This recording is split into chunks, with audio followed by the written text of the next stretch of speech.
Hi friends, welcome to మన market Telugu. మీరు మార్కెట్లో ఎప్పుడైనా ఒక క్యాండిల్ హై మేక్ చేసిన తర్వాత వెంటనే నెక్స్ట్ క్యాండిల్లో రివర్స్ అవడం చూసారా? అది కూడా ఎగ్జాక్ట్గా ఒకే ప్రైస్ దగ్గర నుండి. ఇలా 2 క్యాండిల్స్ కనుక ఫామ్ అయినట్టయితే వాటిని ట్వీజర్ టాప్స్ అంటామండి.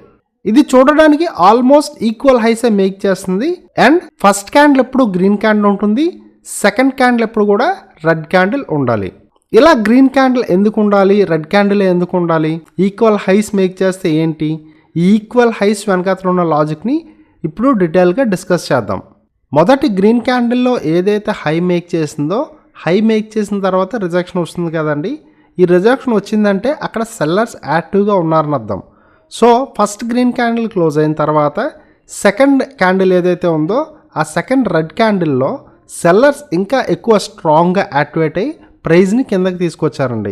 ఇలాంటి కైండ్ ఆఫ్ సెనారియోస్లోనే ఈ ఈక్వల్ హైస్ అనేవి ఫామ్ అయ్యే ఛాన్సెస్ ఉంటాయి. సో దీని లాజిక్ ఏంటండి, ప్రీవియస్ హైని బ్రేక్ చేయలేకపోయింది, అలానే మళ్ళా మార్కెట్లోకి కొత్త సెల్లింగ్ ప్రెజర్ వచ్చింది. సో ఈ రెండింటిని కనుక మనం చెక్ చేసినట్టయితే ఇక్కడ ట్రెండ్ షిఫ్ట్ అయ్యే ఛాన్సెస్ ఉన్నాయని చెప్పేసి మనకి క్లియర్ ఇండికేషన్ ఇస్తున్నట్టే. మరి దీని లొకేషన్ ఎక్కడ ఫామ్ అవ్వాలి, దీని లొకేషన్ కూడా చాలా ఇంపార్టెన్స్ ఇవ్వాలండి. ఎప్పుడైనా సరే ఒక నియర్ రెసిస్టెన్స్ దగ్గర కనుక ఇది ఫామ్ అయినట్టయితే దీని ఇంపార్టెన్స్ ఒకలా ఉంటుంది. అలా కాకుండా మార్కెట్ ర్యాలీ అవుతున్నప్పుడు మధ్యలో కనుక ఫామ్ అయినట్టయితే, అంటే ఎటువంటి రెసిస్టెన్స్ లేకుండా ఇండివిజువల్గా ఫామ్ అయినట్టయితే దీనికి అంతే ఇంపార్టెన్స్ ఇవ్వాల్సిన అవసరం లేదు. దీన్ని గుర్తుపెట్టుకోండి.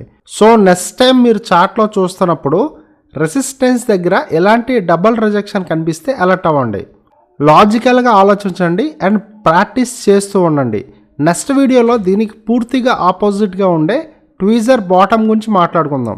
వీడియో నచ్చితే లైక్ చేయండి, అలానే మన మార్కెట్ తెలుగు ఛానల్ని సబ్స్క్రైబ్ చేయండి. నేను సెబీ రిజిస్టర్ అనలిస్ట్ని కాదండి. ఈ వీడియో కేవలం ఎడ్యుకేషనల్ పర్పస్గా మాత్రమే చేస్తున్నాను. Thanks for watching video.